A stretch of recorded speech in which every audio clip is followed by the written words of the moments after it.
मैंने कहा था ना, तुम एक दिन पछताओगे जरूर। कुछ दिन बीते, महीने बीते और साल भी बीतने लगे। मैं अभी तक स्ट्रगल कर रहा था कि कैसे अब मैं मूव ऑन करूं। ऐसा नहीं है कि मैं मूव ऑन नहीं कर पाया था अब तक, पर कोई ना कोई बात थी, कोई ना कोई चीज़ थी मेरे मन में जो मुझे पूरी तरह से ठीक नहीं कर पाई थी अब तक।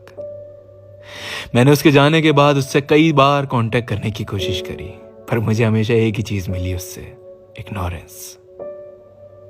और वो इग्नोरेंस मुझे जीने नहीं देता था। मुझे तकलीफ हुई, बहुत तकलीफ हुई, पर क्या करता मैं? ऑप्शन ही क्या था मेरे पास जिंदगी में आगे बढ़ने के अलावा?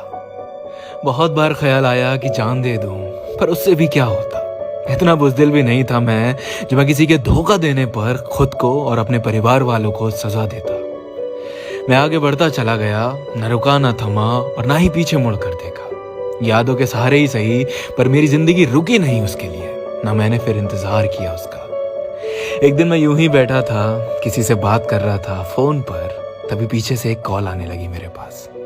नंबर अननोन था तो मुझे पता नहीं चला कि कौन है। मैंने कॉल पिक करी तो सामने से आवाज जो आई वो काफी जानी पहचानी थी। मुझे समझ में नहीं आया मैं क्या बोलूं, पर मैंने बात की तो देखा कि बड़ा ही नॉर्मल साउंड कर रही थी वो, जैसे रोज बात करती है मुझसे। मुझे देख के बहुत उलझन हुई।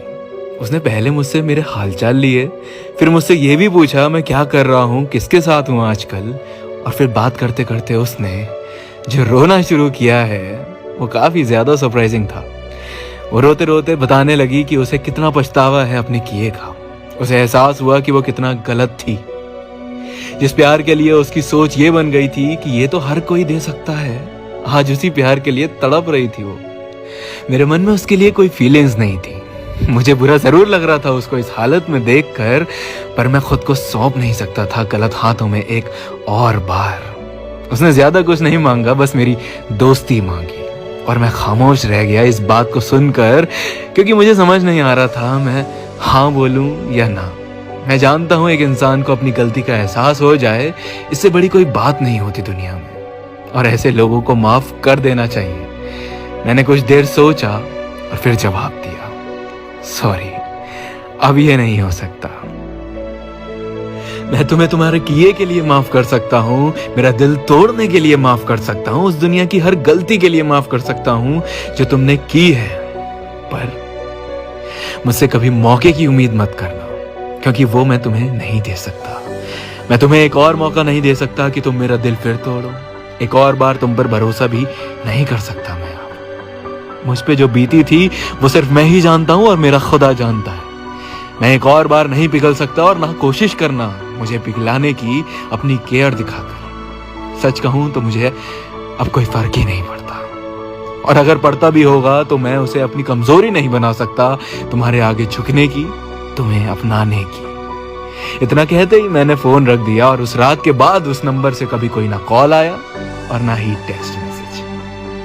मुझे नहीं पता मैंने गलत किया या सही, पर मैंने शायद इतने सालों में पहली बार खुद को चूज किया, खुद की सेल्फ रिस्पेक्ट को चूज किया, अपनी रूह के बारे में सोचा, अपने टूटे दिल के बारे में सोचा, जो कि हम बहुत कम करते हैं। हमेशा दूसरों को आगे रखना, हमेशा दूसरों के बारे में सोचना, हमेशा दूसरों को प्रायोरिटी देना। जाहिर सी बात है, अगर तुम दूसरों के हाथ में अपनी जिंदगी का, खुशियों का रिमोट कंट्रोल रख दोगे तो तुम एक्सपेक्ट भी कैसे कर सकते हो कि तुम हमेशा खुश रहोगे। न इंसानों पे डिपेंड हो अपनी खुशियों को लेकर, और ना ही उन्हें अपनी कमजोरी बनाओ। चाहे कितने ही साल पुराना रिश्ता क्यों ना हो, टूटता है तो बेरहमी से ही टूटता है, और सब कुछ तोड़ के चला जाता है। ये उसका कर्मा था, जो उसके साथ भी वही हुआ जो उसने मेरे साथ भी किया।